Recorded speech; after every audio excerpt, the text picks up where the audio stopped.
What's up, y'all, and welcome back to Coach Joyner's War Room.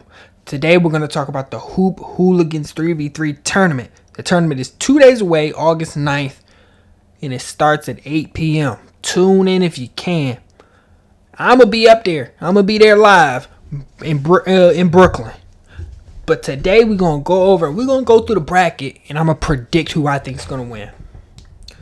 So first game we got Ohio Midwest Mafia versus Offense Just Kills. Ohio Midwest Mafia is Monte Parsons, LaShawn Cunningham, DeVar Schuyler. A lot of talent. All these guys have shown what they can do in runs. Monte Parsons has shown what he can do in an actual season. So I love the talent here.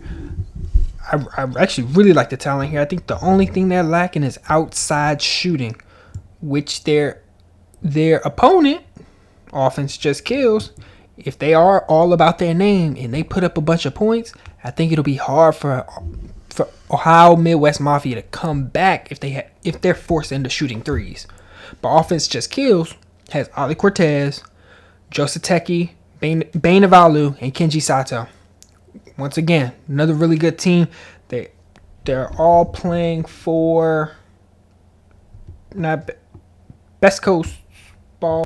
Yeah, the Best Coast Ballers. I don't know why that slipped my mind right now. But they have a really good team too, and like their team name is, it's mostly offense. Neither one if I have to give it to a team, I want to give it to Ohio Midwest Mafia. So I do have them going through to play real EMC. The reason I have them going through is I think that they have better defense than Offense Just Kills. That's it. I think they can sit down and play better defense than the other team. And if it comes down in a 3v3 tournament, you got to know how to play defense, especially 1v1 defense, which is going to get tricky if you're trying to go all offense. So I got Ohio Midwest Mafia going through there. You got Ohio Midwest Mafia versus Real EMC with Ethan Letterman, Mark Chisholm, and Charles Pinkert.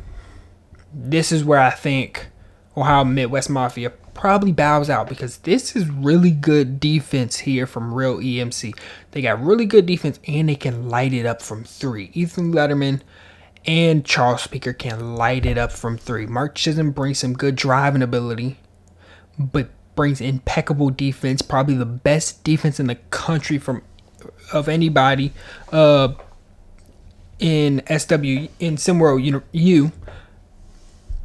But between Ethan Letterman and Charles Pinkert, I think they can just splash threes. And like I said about the last team, if they get to a point where Ohio OMM has to just shoot a bunch of threes, it's gonna be it's wraps for them. Now the only thing I will give OMM is they're gonna have the athleticism. If they can use that to their advantage, they can win. But I'll take Real EMC because they have the better defense, and I think if they hit them threes, it's over. Then we got ISO Society versus Cali's Finest. Cali's Finest is Ty Wallace, Cole Collins, Kevin Miller, some really solid guys here. ISO Society has Jay Midoriya, Ripakire, Quincy Apia. I think this is a bad pull for Cali's Finest. Nothing against these guys, but they pulled two SWU players. Not only two of them, but two top recruited SWU players in Jay Midoriya and Ripakire, and then a good SW prep player in Quincy Apia. Not that they won't compete, but I think Cali's Finest pulled a bad matchup here. I think the ISO Society is too skilled and just has much more skill than guys who, I believe none of Cali's Finest has suited up in SW Prep yet. And these guys have dominated SW Prep and are getting ready to go to SWU. I think I'm going to take ISO Society there to go play Yams World Order, which is Corey Yams, Emilio Torres, and Cam Jones, which I'll then say the same thing about ISO Society that I did about Cali's Finest. This is a bad matchup. Corey Yams and Cam Jones were upcoming stars, right? They're rising stars in the SWU space or SimWorld U space. ISO Society is just getting there.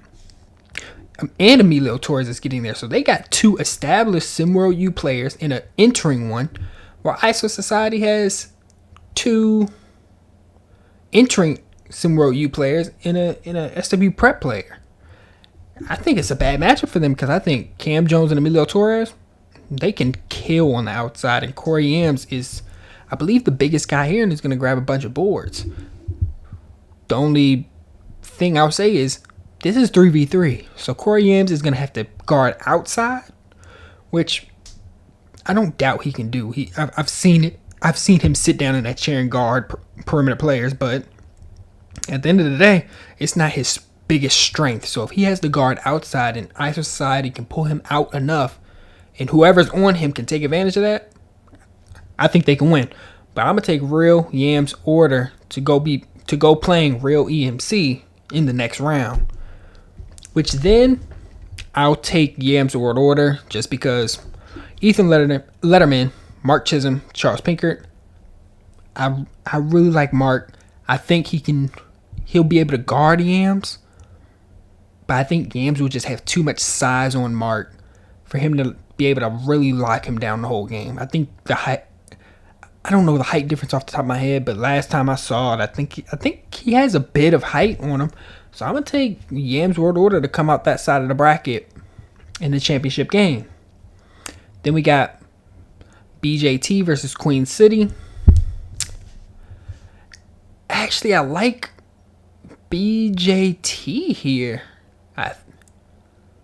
This one's a harder one because it really depends on who they play through. I like BJT because they have Tony Henderson. They can just lock down the paint. And Queen City doesn't have a bunch of perimeter offense. And I think if BJT can lock down the paint and force them into perimeter shots, then they have the advantage. But Tyrone Blackman, Khalik, and Kai can hit those shots. They just don't. It's not what they're used to. So I would take BJT because I think they can take away the other team's strength the easiest. Then they would go to play the Straw Hat Gang, which, once again, I think BJT versus the Straw Hat Gang is it's hard because you got Tony Henderson. And I think he's going to lock down the paint. Actually, I'll say the same thing here. Yeah, BJT, I think, goes through versus the Straw Hat Gang just because if Tony Henderson can lock down the paint, I don't think there's enough shooting just from mid-range back to make them pay. Tyler can shoot, so obviously you don't leave him open, but Tony and Slater aren't the biggest threats where I won't try to test it.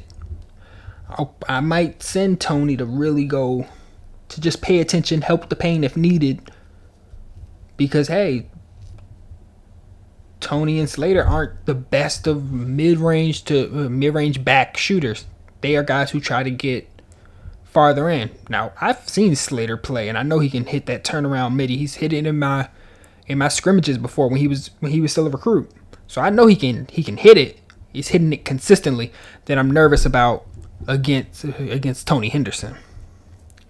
But also, it's like I said, it's 3v3. Locking down the paint is hard because you don't want to leave guys open. But I'll take them to go into the semifinals for this this part of the bracket. Then we got SimWorld Infantry Division and Heat Check. Who is on these teams? Let's see. Justin Zhang, Isaiah Orleans, and Mont Pica. He's on SimWorld Infantry Division. And then Heat Check has Jordan Scott, Demario Cawthon, and Javier Alvarez. Now this Heat Check has a good balance of both defense and offense from all over. But SimWorld Infantry Division has Isaiah Orleans and Justin Zhang, who they have plenty of chemistry already, and they're just great players.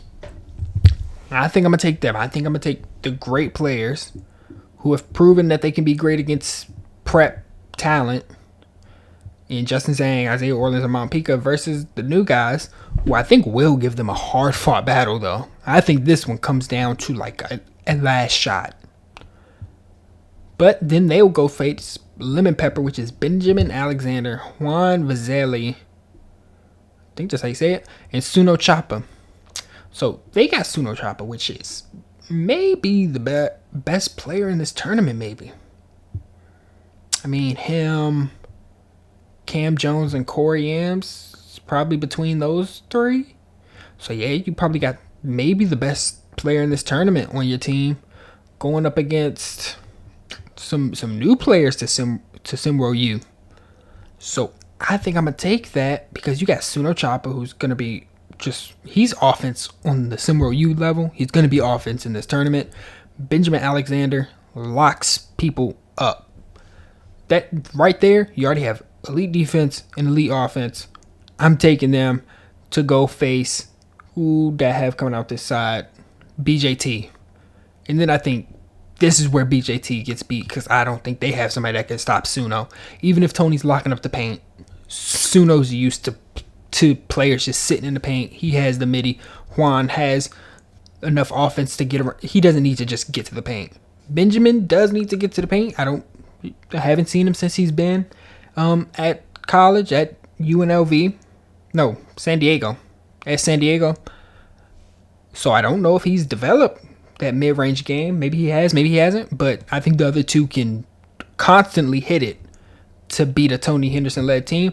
And if we're between, who was it, Yams World Order and Lemon Pepper, I think Yams World Order has the better overall team. So I'm going to take Yams World Order to win it all tomorrow.